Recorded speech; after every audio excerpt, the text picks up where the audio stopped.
नमस्कार, प्रणाम, जय हिंद फ्रेंड्स। मैं मुकेश प्रभाकर और आप देख रहे हैं Prabhakar academy YouTube channel. Friends, इस वीडियो में हम लोग डिस्कस करेंगे प्रीवियस ईयर क्वेश्चंस को जो सीडीपी के रहेंगे।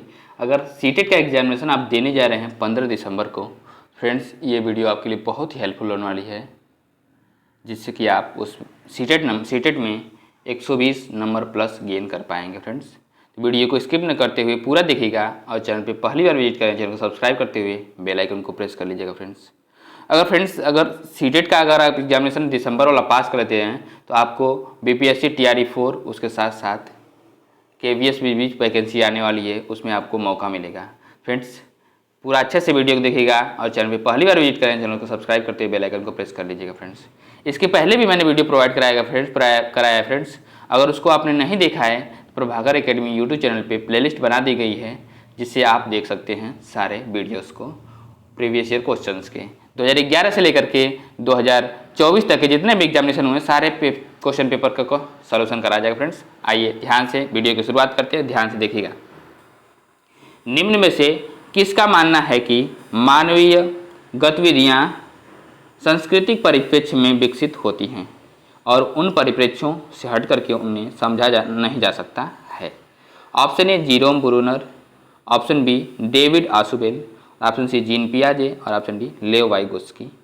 तो फ्रेंड्स, इसका राइट ऑप्शन होगा ऑप्शन, क्या होगा फ्रेंड्स? राइट ऑप्शन होगा ऑप्शन डी लेओ वाइगोस्की। क्या होगा friends? Right option D Leo Vygotsky होगा। फ्रेंड्स, आइए नेक्स्ट इसके डिस्क्रिप्शन को डिस्कस करते हैं, ध्यान से देखिएगा। फ्रेंड्स, डिस्क्रिप्शन क्या है फ्रेंड्स, ध्यान से देखिएगा। लेओ वाइगोस्की का मानना है कि मानवीय गतिविधियां सांस्कृतिक परिप्रेक्ष्य में विकसित होती हैं। क्या? सांस्कृतिक परिप्रेक्ष्य में विकसित होती हैं और उन परिप्रेक्ष्यों से हट करके उन्हें समझा नहीं जा सकता। लेओ वाइगोस्की अपने सामाजिक सांस्कृतिक सिद्धांत के लिए जाने जाते हैं। इस सिद्धांत के अनुसार सामाजिक अंतःक्रिया ही बालक की सोच व व्यवहार में निरंतर बदलाव लाता है। क्या? सामाजिक अंतःक्रिया ही बालक के सोच और व्यवहार में बदलाव लाता है, जो कि एक संस्कृति से दूसरे संस्कृति से भिन्न हो सकता है। नेक्स्ट क्वेश्चन को प्रश्न करते हैं फ्रेंड्स, क्वेश्चन नंबर 229। फ्रेंड्स, किस चरण पर बच्चों के नैतिक तर्क दंड से बचने हेतु आज्ञाकारी होने पर भी आधारित होते हैं? ऑप्शन ए पूर्व परंपरागत, ऑप्शन बी परंपरागत स्तर, ऑप्शन सी उत्तर परंपरागत स्तर, ऑप्शन डी औपचारिक परंपरागत स्तर। तो फ्रेंड्स, इसका राइट ऑप्शन होगा ऑप्शन ए पूर्व परंपरागत स्तर। क्या होगा फ्रेंड्स? राइट ऑप्शन ए पूर्व परंपरागत स्तर पर होगा। आगे दंड से बचने हेतु आज्ञाकारी होने पर आधारित होते हैं। Right option A. नेक्स्ट इसके डिस्क्रिप्शन को डिस्कस करते हैं फ्रेंड्स। डिस्क्रिप्शन क्या, ध्यान देखिएगा कि लॉरेंज कोहलबर्ग के नैतिक विकास के सिद्धांत के पूर्व परंपरागत स्तर चरण पर बच्चों के नैतिक तर्क दंड से बचने हेतु आज्ञाकारी होने पर आधारित है। कोहलबर्ग के सिद्धांत को 3 प्राथमिक स्तरों में विभाजित किया गया है। नैतिक विकास के प्रत्येक स्तर पर 2 चरण होते हैं। फर्स्ट क्या है? पूर्व परंपरागत स्तर 4 से 10 वर्ष, आज्ञाकारिता और सजा, आत्म अभिरुचि एवं प्रतिकूल अभिमुखता। फ्रेंड्स, सेकंड क्या है? ध्यान से देखिएगा। पारंपरिक स्तर 10 से 13 वर्ष, अच्छा लड़का अच्छी लड़की अभिविन्यास, सामाजिक व्यवस्था बनाए रखना। थर्ड क्या है फ्रेंड्स? उत्तर परंपरागत स्तर 13 से 16 वर्ष तक, सामाजिक अनुबंध और व्यक्तिगत अधिकार, सार्वभौमिक सिद्धांत। नेक्स्ट क्वेश्चन को प्रश्न करते हैं फ्रेंड्स, क्वेश्चन नंबर 230। क्या है? ध्यान से देखिएगा फ्रेंड्स कि निम्न में से कौन सी एक संरचनावादी अध्यापक की विशेषता है? ऑप्शन ए बहुत अमूर्त विचारों पर आधारित पाठ तैयार करना, ऑप्शन बी अकेले हल करने के लिए बहुत सारी समस्याएं देना, ऑप्शन बी अधिगम का मूल्यांकन अर्धकालीन परीक्षाओं के आधार पर करना, ऑप्शन डी ऐसी गतिविधियां आयोजित करना जिससे विद्यार्थियों की अवधारणाओं को चुनौती मिले। तो फ्रेंड्स, इसका राइट ऑप्शन होगा ऑप्शन डी ऐसी गतिविधियां आयोजित करना जिससे विद्यार्थियों की अवधारणाओं को चुनौती मिले। राइट ऑप्शन डी होगा। फ्रेंड्स, आइए नेक्स्ट इसके डिस्क्रिप्शन को डिस्कस करते हैं। डिस्क्रिप्शन क्या है? ध्यान देखिएगा। एक संरचनावादी अध्यापक का तात्पर्य है कि वह ऐसी गतिविधियां आयोजित करें जिससे विद्यार्थियों की अवधारणाओं को चुनौती मिले। संरचनावादी अध्यापक की निम्न विशेषताएं हैं। क्या क्या हैं कि विद्यार्थियों को समकालीन मुद्दों पर चर्चा और वाद विवाद करने के लिए कहना। सेकंड क्या है, शिक्षार्थी सक्रिय रूप से अपने ज्ञान का निर्माण करते हैं। थर्ड, बच्चे स्वयं करके सीखते हैं, लर्निंग बाय डूइंग मीन्स करके सीखते हैं। शिक्षक और छात्र दोनों ही सक्रिय भूमिका होती है, जिसमें छात्र अध्यापक के साथ परस्पर अंतःक्रिया करते हुए अर्थपूर्ण अधिगम करते हैं। नेक्स्ट पॉइंट के बारे में डिस्कस करते हैं फ्रेंड्स, ध्यान से देखिएगा। नेक्स्ट क्वेश्चन क्या है फ्रेंड्स, ध्यान से देखिएगा। जीन पियाजे के संज्ञानात्मक विकास सिद्धांत के अनुसार बच्चे किस चरण में निगमनात्मक रूप से सोच सकते हैं। ऑप्शन ए संवेदी गामक, ऑप्शन डी पूर्व संक्रियात्मक, ऑप्शन सी मूर्त संक्रियात्मक, ऑप्शन डी औपचारिक संक्रियात्मक। तो फ्रेंड्स इसका राइट ऑप्शन होगा ऑप्शन बी पूर्व संक्रियात्मक। क्या होगा फ्रेंड्स, राइट ऑप्शन बी पूर्व संक्रियात्मक होगा। नहीं फ्रेंड्स, इसका राइट ऑप्शन होगा ऑप्शन डी औपचारिक संक्रियात्मक। किस अवस्था में, औपचारिक संक्रियात्मक अवस्था में निगमनात्मक रूप से सोच सकते हैं। राइट ऑप्शन डी होगा फ्रेंड्स, सॉरी। नेक्स्ट आइए इसके डिस्कशन को डिस्कस करते हैं। डिस्कशन क्या है, ध्यान देखिएगा फ्रेंड्स कि जीन पियाजे के संज्ञानात्मक विकास के सिद्धांत के अनुसार बच्चे औपचारिक संक्रियात्मक अमूर्त संक्रियात्मक अवस्था 11 से 15 में निगमनात्मक रूप से सोच सकते हैं। यह पियाजे के विकास के सिद्धांत की अंतिम अवस्था क्या है, अंतिम अवस्था है 11 से 15 वर्ष तक, जिसमें बच्चे समस्याओं को हल करने के लिए अमूर्त सोच का प्रयोग करते हैं। अमूर्त सोच मतलब कि जो अब्स्ट्रैक्ट थिंकिंग होती है माइंड में, उस चीज़ों को सोचने की कोशिश करते हैं। इस अवस्था में बच्चे का कौशल पूर्ण वर्णित होता है। जीन पियाजे के संज्ञानात्मक विकास सिद्धांत के 4 चरण कौन कौन से हैं, तो इसके बारे में डिस्कस कर लेते हैं फ्रेंड्स, ध्यान से देखिएगा। संवेदी गामक अवस्था 0 से 2 वर्ष। संवेदी गामक मतलब कि जो हमारे हार्ट से चीज़ें निकलती हैं वो क्या हो जाएगी, संवेदी गामक हो जाएंगी। पूर्व संक्रियात्मक अवस्था 2 से लेकर 7 वर्ष तक। मूर्त संक्रियात्मक अवस्था 7 से 11 वर्ष तक। और औपचारिक संक्रियात्मक अवस्था 11 से या उससे अधिक वर्ष तक। फ्रेंड्स आइए नेक्स्ट क्वेश्चन को प्रश्न करते हैं। क्वेश्चन नंबर 232 क्या है, ध्यान देखिएगा फ्रेंड्स। 5 वर्षीय रीना को 2 पारदर्शी समरूप गिलास दिखाए गए। दोनों ही आकार में छोटे और चौड़े थे। दोनों में बराबर मात्रा में दूध डाला गया, जिसे दिखाने पर रीना ने बराबर होने की सहमति जताई। फिर एक गिलास के दूध को किसी अन्य गिलास में डाला गया जो अपेक्षाकृत लंबा और संकीर्ण था। अब रीना का मानना है कि लंबे गिलास में छोटे गिलास की अपेक्षा दूध ज़्यादा है। जीन पियाजे के सिद्धांत के अनुसार यह क्या दर्शाता है। तो फ्रेंड्स ध्यान से देखिएगा। ऑप्शन ए विकेंद्रीकरण में कठिनाई, ऑप्शन बी जीववादी सोच, ऑप्शन सी लक्षणिक प्रकार, ऑप्शन डी काल्पनिक निगमनात्मक। तो फ्रेंड्स इसका राइट ऑप्शन होगा ऑप्शन ए विकेंद्रीकरण में कठिनाई। राइट ऑप्शन ए विकेंद्रीकरण में कठिनाई। ध्यान से देखिएगा फ्रेंड्स, इसका डिस्क्रिप्शन क्या है, ध्यान से देखिएगा। डिस्कशन फ्रेंड्स ये है कि 5 वर्षीय रीना को 2 पारदर्शी समरूप गिलास दिखाए गए जो दोनों ही आकार में छोटे और चौड़े थे। दोनों में बराबर मात्रा में दूध डाला गया, जिसे दिखाने पर रीना ने बराबर होने की सहमति दी। मीन्स दोनों गिलास एक शेप साइज एक और लंबाई के थे, तो उसको क्या बोले कि बराबर दूध डाला गया, ठीक है, उसमें डाला गया। फिर एक गिलास के दूध को किसी अन्य गिलास में डाला गया जो अपेक्षाकृत वो लंबा और संकीर्ण थी। उसमें वो पानी जो होगा ऊपर तक उठ जाएगा, ज़्यादा उठते जाएगा। जब अब रीना का मानना है कि लंबे गिलास में छोटे गिलास की अपेक्षा दूध ज़्यादा है, बट दूध तो दोनों में सेम था ही। ये विकेंद्रीकरण की जो है कि प्रॉब्लम है उनको, ठीक है। जीन पियाजे के सिद्धांत के अनुसार यह विकेंद्रीकरण में कठिनाई को दर्शाता है, क्योंकि किसी भी वस्तु या चीज़ के बारे में वस्तुनिष्ठ या वास्तविक ढंग से सोचने की क्षमता विकेंद्रीकरण कहलाती है। क्या, वास्तविक ढंग से सोचने की क्षमता विकेंद्रीकरण कहलाती है। और प्रारंभ में बालक ऐसा नहीं सोच पाता, परंतु 2 वर्ष की आयु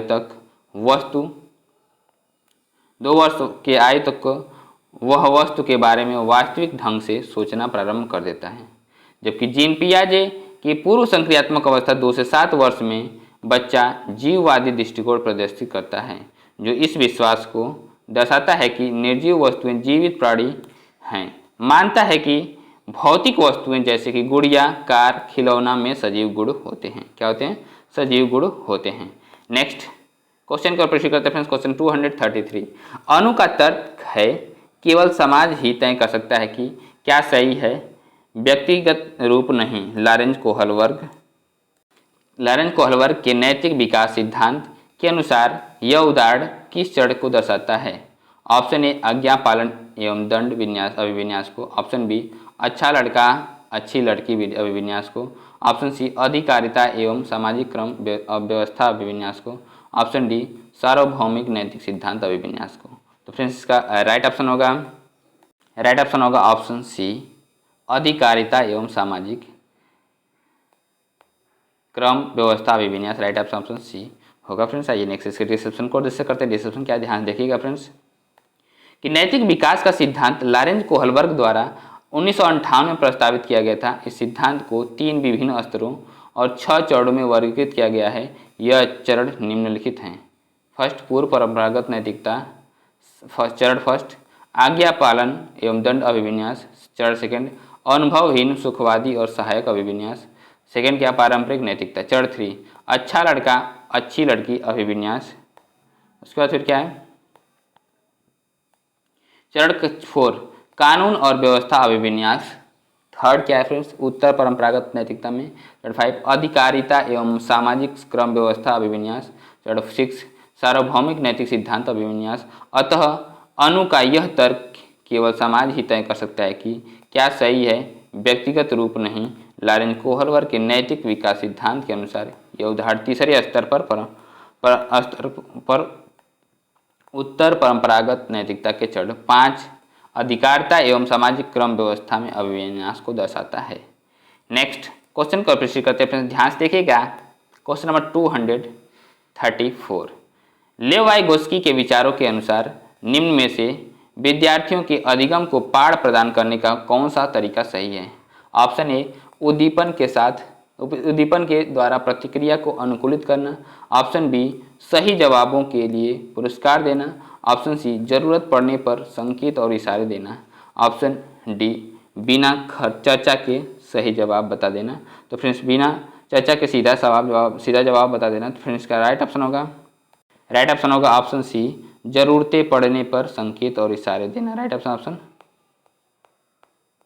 सी होगा फ्रेंड्स। नेक्स्ट इसके डिस्कशन को डिस्कस करते हैं। डिस्कशन क्या, ध्यान देखिएगा। लेव वाइगोत्स्की के विचारों के अनुसार जरूरत पड़ने पर संकेत और इशारे देना विद्यार्थियों के अधिगम को पाठ प्रदान करने का सही तरीका है। पाठ मचान एक ऐसी तकनीक को संदर्भित करता है जो बच्चों की क्षमता बढ़ाने के लिए सही समय पर सही मात्रा में सही तरह का समर्थन प्रदान करता है। इसे आधारभूत सहायता के नाम से भी जाना जाता है। वाइगोत्स्की के अनुसार यदि बच्चों को किसी समस्या के समाधान में थोड़ा सहयोग दिया जाए तो वह दूसरे के स्तर को प्राप्त कर जल्दी सीख जाता है। यह स्कैफोल्डिंग या पाड़ या मचान कहलाता है। नेक्स्ट क्वेश्चन को प्रश्न करते हैं फ्रेंड्स। क्वेश्चन नंबर 235, लेव वाइगोत्स्की ने निम्न में से किसे बढ़ावा दिया है। ऑप्शन ए, कंठस्थ स्मरण पर आधारित अत्यधिक जोर। ऑप्शन बी, सहयोगात्मक अधिगम। ऑप्शन सी, परीक्षा केंद्रित शिक्षा शास्त्र। ऑप्शन डी, मानकीकृत पाठ्यक्रम। तो फ्रेंड्स इसका राइट ऑप्शन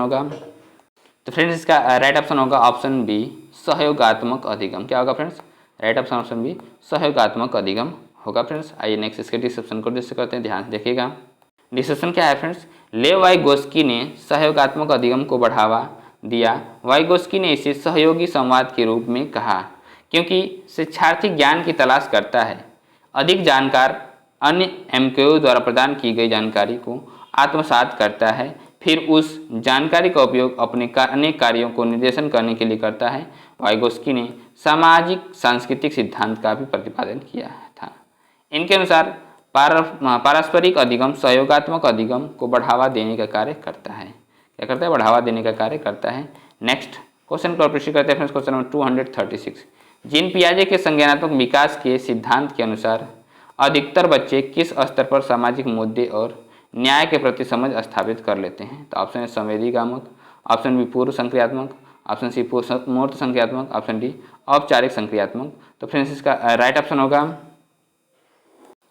होगा ऑप्शन डी, औपचारिक संक्रियात्मक। क्या होगा फ्रेंड्स, राइट ऑप्शन डी, औपचारिक संक्रियात्मक होगा फ्रेंड्स।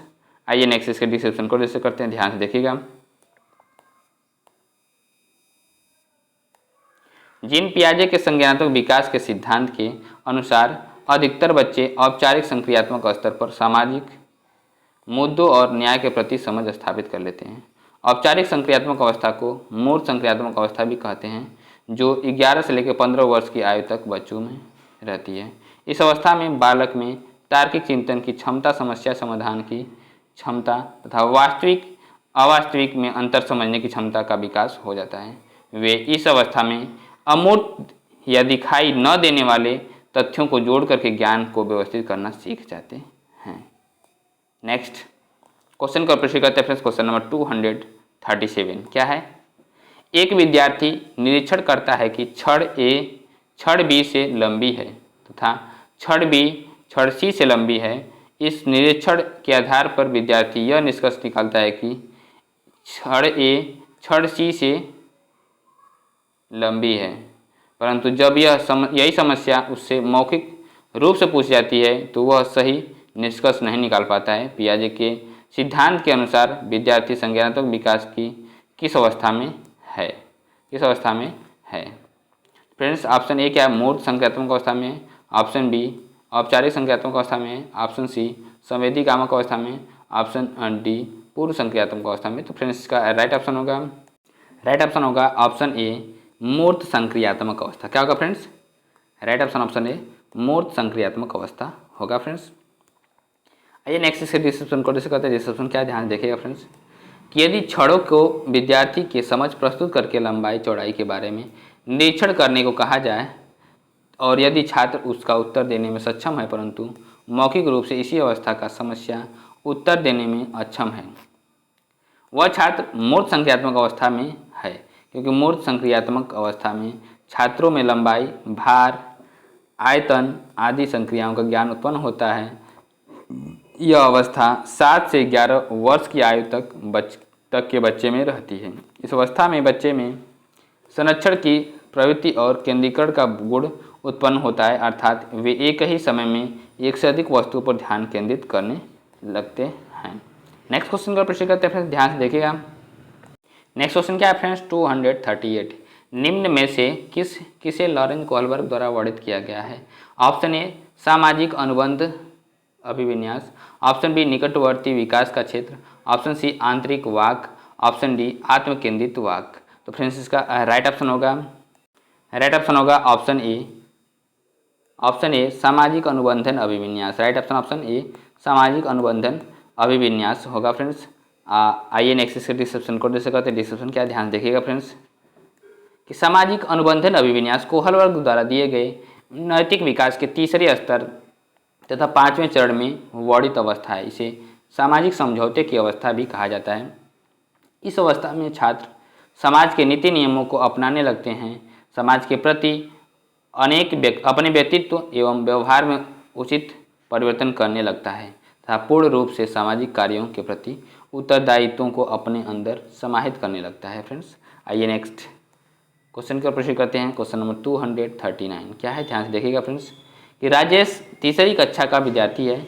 एक समस्या का समाधान खोजने में जूझ रहा था। यह देख करके उसकी अध्यापिका ने उसे कुछ संकेत दिए जिसके आधार पर वह समस्या का समाधान कर पाया। लेवाइगोस्की की शताब्दी में अध्यापिका ने पाठ प्रदान करके राजेश को डैश पाने में मदद की। ऑप्शन स्वकेंद्रिता। ऑप्शन बी अपरिवर्तनीय सोच। ऑप्शन सी समीपस्थ विकास का सिद्धांत। ऑप्शन डी जैविक परिपक्वता। तो फ्रेंड्स इसका राइट ऑप्शन होगा ऑप्शन सी समीपस्थ विकास का क्षेत्र। राइट ऑप्शन सी समीपस्थ विकास का क्षेत्र होगा। नेक्स्ट आइए इसके डिस्क्रिप्शन को डिस्कस करते हैं। डिस्क्रिप्शन क्या ध्यान से देखिएगा फ्रेंड्स कि राजेश तीसरी कक्षा का विद्यार्थी है जो कि एक समस्या का समाधान खोजने में जूझ रहा था।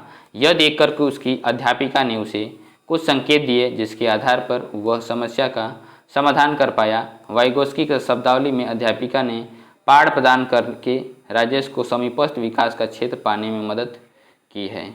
किसी के मार्गदर्शन में विद्यार्थियों के वास्तविक विकास स्तर और उसके विकास के स्तर के बीच में दूरी को समीपस्थ विकास का क्षेत्र कहा जाता है। यह एक शिक्षार्थी अपने दम पर क्या कर सकता है और किसी की मदद से वह क्या कर सकता है, इसके बीच में अंतर को बताता है। नेक्स्ट क्वेश्चन का प्रश्न करते हैं। क्वेश्चन नंबर 240 क्या है? ध्यान देखिएगा फ्रेंड्स। निम्नलिखित में से किस सिद्धांतकारी ने अधिगम के संदर्भ में सामाजिक संरचना पर जोर दिया है? Option A B F Skinner ने। ऑप्शन बी लॉरेंज कोहलबर्ग ने। ऑप्शन सी लेव वाइगोस्की ने और ऑप्शन डी सिगमंड फ्रायड ने। तो फ्रेंड्स इसका राइट ऑप्शन होगा ऑप्शन सी लेव वाइगोस्की ने। लेव वाइगोस्की ने जो क्या है कि सामाजिक संरचना पर ज़्यादा जोर दिया हुआ है। राइट ऑप्शन सी होगा फ्रेंड्स, लेव वाइगोस्की। आइए नेक्स्ट इसके डिस्क्रिप्शन को डिस्कस करते हैं। डिस्क्रिप्शन क्या है ध्यान देखिएगा फ्रेंड्स। लेव वाइगोस्की ने अधिगम के संदर्भ में सामाजिक संरचनावाद पर जोर दिया है। इनके सिद्धांत को सामाजिक सांस्कृतिक सिद्धांत भी कहते हैं, जिसमें इन्होंने बताया कि बालक के सर्वांगीण विकास में सामाजिक और सांस्कृतिक कारकों का महत्वपूर्ण स्थान है, क्योंकि बालक समाज में रह करके सामाजिक अंतक्रिया द्वारा ही अनुकरण करके सीखता है अतः तथा अपना विकास करता है।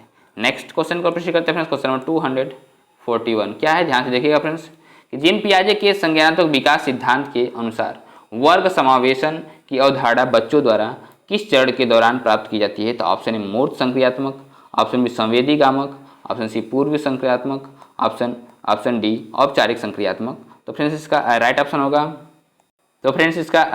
होगा ऑप्शन ए मूर्त संक्रियात्मक अवस्था। क्या होगा फ्रेंड्स, राइट ऑप्शन ए मूर्त संक्रियात्मक अवस्था।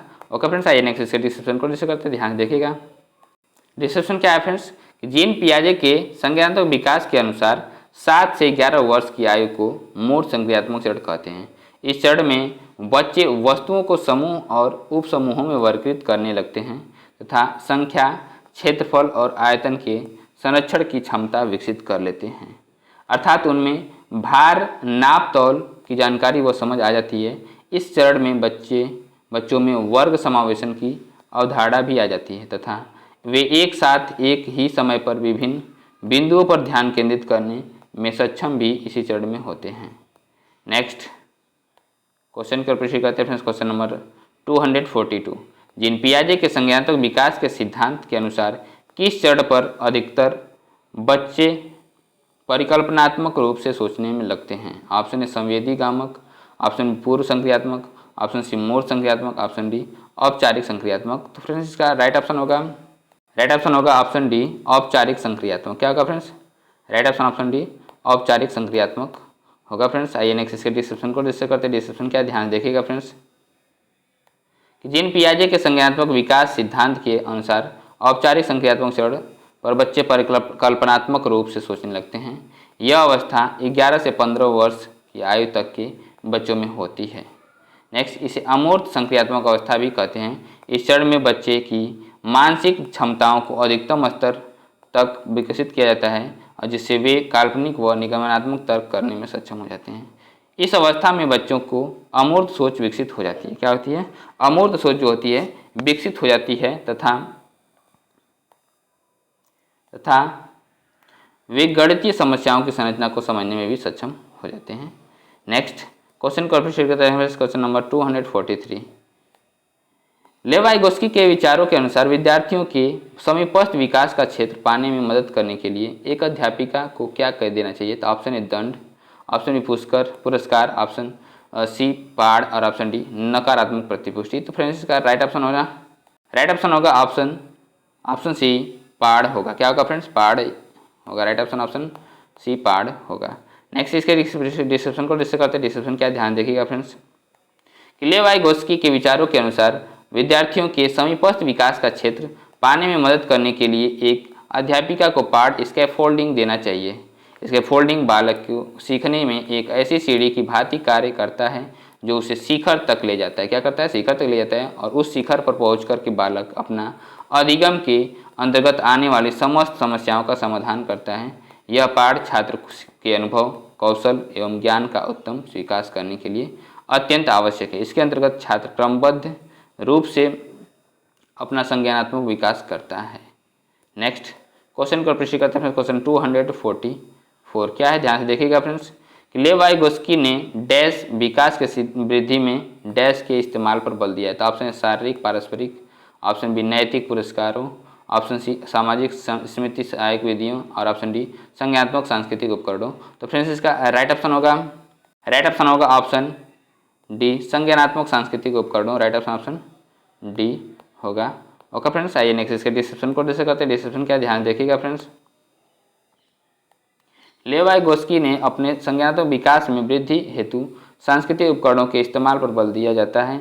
इनके सिद्धांत को सामाजिक संस्कृतियों का सिद्धांत भी कहते हैं क्योंकि बालक का विकास समाज के द्वारा होता है तथा सामाजिक अंतःक्रिया के द्वारा ही बालक ज्ञान अभिमुख को प्राप्त करता है। बालक के विकास का महत्वपूर्ण आधार सामाजिक अंतःक्रिया, सामाजिक उपकरण व भाषा होती है, जिसके द्वारा बालक का संज्ञानात्मक व संपूर्ण विकास होता है। क्या होता है? संज्ञानात्मक व संपूर्ण विकास होता है। नेक्स्ट क्वेश्चन को प्रश्न करते हैं फ्रेंड्स, क्वेश्चन नंबर 245। निम्नलिखित में से किसने बच्चे में नैतिक विकास के सिद्धांत का प्रस्ताव रखा है? तो ऑप्शन ए कोनार्ड लॉरेंज ने, ऑप्शन बी सिगमंड फ्रायड ने, ऑप्शन सी लॉरेंज कोहलबर्ग ने और ऑप्शन डी एरिक एरिक्सन ने। तो फ्रेंड्स इसका राइट ऑप्शन होगा ऑप्शन सी लॉरेंज कोहलबर्ग ने। क्या होगा friends? Right option C Lawrence Kohlberg होगा फ्रेंड्स। आइए नेक्स्ट इसके डिस्क्रिप्शन को डिस्कस करते हैं। डिस्क्रिप्शन क्या है ध्यान से देखिएगा फ्रेंड्स। लॉरेंज कोहलबर्ग ने बच्चों में नैतिक विकास के सिद्धांत का प्रस्ताव रखा। इन्होंने अपने इस सिद्धांत को तीन स्तर तथा 6 चरणों में विभाजित किया। फर्स्ट क्या है? पूर्व परंपरागत स्तर 4 से 10 वर्ष तक, दंड और आज्ञा पालन अभिविन्यास फर्स्ट। सेकेंड क्या है? सहायक विनिमयन विन्यास। और नेक्स्ट अब परंपरागत के बारे में डिस्कस करते हैं फ्रेंड्स। सेकेंड वाला परंपरागत 10 से लेकर 13 वर्ष में जो है कि थर्ड इसमें क्या है कि अच्छा लड़का अच्छी लड़की अभिविन्यास। फोर्थ कानून और व्यवस्था अभिविन्यास। थर्ड वाले में क्या है? उत्तर परंपरागत स्तर में तो 5वें नंबर पर सामाजिक अनुबंधन अभिविन्यास और 6ठे नंबर पर क्या है? सार्वभौमिक विन्यास सिद्धांत। आइए नेक्स्ट क्वेश्चन को प्रश्न करते हैं फ्रेंड्स। क्वेश्चन नंबर 246 क्या है? ध्यान से देखिएगा फ्रेंड्स। लेव वाइगोस्की के विचारों के अनुसार निम्न में से कौन सा कथन भाषा और संज्ञान के बीच के संबंध को सही रूप दर्शाता है? तो ऑप्शन ए भाषा के विचारों के स्वनियमन में कोई भूमिका नहीं है। ऑप्शन बी बच्चों की स्व निर्देशित बातें उनकी आत्मकेंद्रीयता को दर्शाती हैं। ऑप्शन सी बच्चों की निजी वाक उनकी मौखिक सोच के आंतरिक स्तर को दर्शाती है। ऑप्शन डी क्या है फ्रेंड्स? ऑप्शन डी है फ्रेंड्स कि विचारों का मौखिकरण बच्चों के समस्या समाधान कौशलों का में बाधक बनता है। तो फ्रेंड्स इसका राइट ऑप्शन होगा ऑप्शन सी बच्चों की निजी वाक उनकी मौखिक सोच के आंतरिक स्तर को दर्शाती है। राइट ऑप्शन सी होगा फ्रेंड्स। आइए नेक्स्ट इसके डिस्क्रिप्शन को डिस्कस करते हैं। डिस्क्रिप्शन क्या ध्यान देखिएगा फ्रेंड्स। आंतरिक भाषण, जिसे गुप्त भाषण या मौखिक सोच के रूप में भी जाना जाता है, को संज्ञानात्मक विकास, भाषण निगरानी, कार्यकारी और मनोविज्ञान के सिद्धांत में बताया गया है। लेवाइगोस्की के विचारों के अनुसार बच्चों की निजी वाक उनकी मौखिक सोच आंतरिक स्तर को दर्शाती है।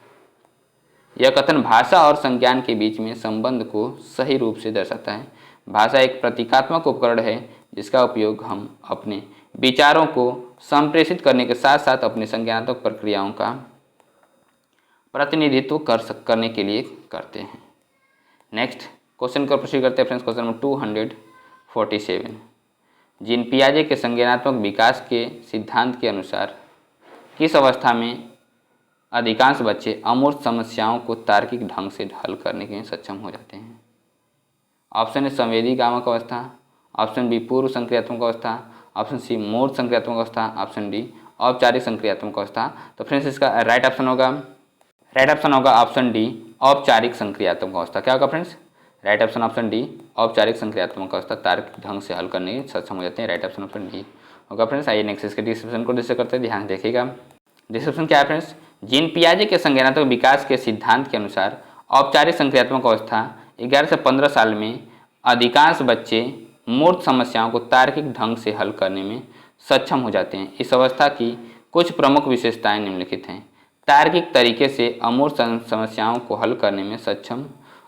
सेकंड क्या? सोच में अधिक वैज्ञानिक हो जाता है। थर्ड क्या? सामाजिक मुद्दों पहचान के बारे में चिंता विकसित करता है। फ्रेंड्स आइए नेक्स्ट क्वेश्चन को प्रश्न करते हैं। 248 क्या है? ध्यान देखिएगा फ्रेंड्स। नूरी इस तर्क हमारे समाज के प्रति कुछ दायित्व हैं और उस दायित्व के लिए हमें नियमों का पालन करना चाहिए के आधार पर अपनी क्रियाओं का निर्णय लेती हैं। लॉरेंज कोहलबर्ग के अनुसार नूरी इस समय नैतिक तार्किकता की किस अवस्था में है? ऑप्शन ए पूर्व अभिसामयिक, ऑप्शन बी अभिसामयिक, ऑप्शन सी अभिसामयिक पश्चात, ऑप्शन डी औपचारिक अभिसामयिक। तो फ्रेंड्स इसका राइट ऑप्शन होगा ऑप्शन बी अभिसामयिक। क्या होगा friends? Right option option B अभिसामयिक होगा। आइए नेक्स्ट इसके डिस्क्रिप्शन को जैसे कहते हैं डिस्क्रिप्शन क्या ध्यान देखिएगा फ्रेंड्स कि पारंपरिक अभिसामयिक नैतिकता नैतिक विकास का दूसरा चरण है और सही और गलत के संबंध से संबंधित सामाजिक नियमों की स्वीकृति को विशेषता देता है। उदाहरण के रूप में नूरी इस तर्क हमारे समाज के प्रति कुछ दायित्व है और उस दायित्व के लिए हमें नियमों का पालन करना चाहिए के आधार पर अपनी क्रियाओं का निर्णय लेती है। लारेन कोहलवर्ग के अनुसार नूरी इस समय नैतिक तार्किक की अभिसामयिक अर्थात पारंपरिक नैतिकता की अवस्था में है। फ्रेंड्स वीडियो को हम एंड करते हैं। वीडियो को देखने के लिए बहुत बहुत धन्यवाद और चैनल पे पहली बार विजिट करें चैनल को सब्सक्राइब करते बेल आइकन को प्रेस कर लीजिएगा फ्रेंड्स। नमस्कार, गुड नाइट फ्रेंड्स। और अपने सोशल मीडिया पे भी वीडियो को शेयर किया करिए जैसे कि और भी फ्रेंड्स अपने परिवार से जुड़ सकें। ओके फ्रेंड्स, नमस्कार, गुड नाइट फ्रेंड्स।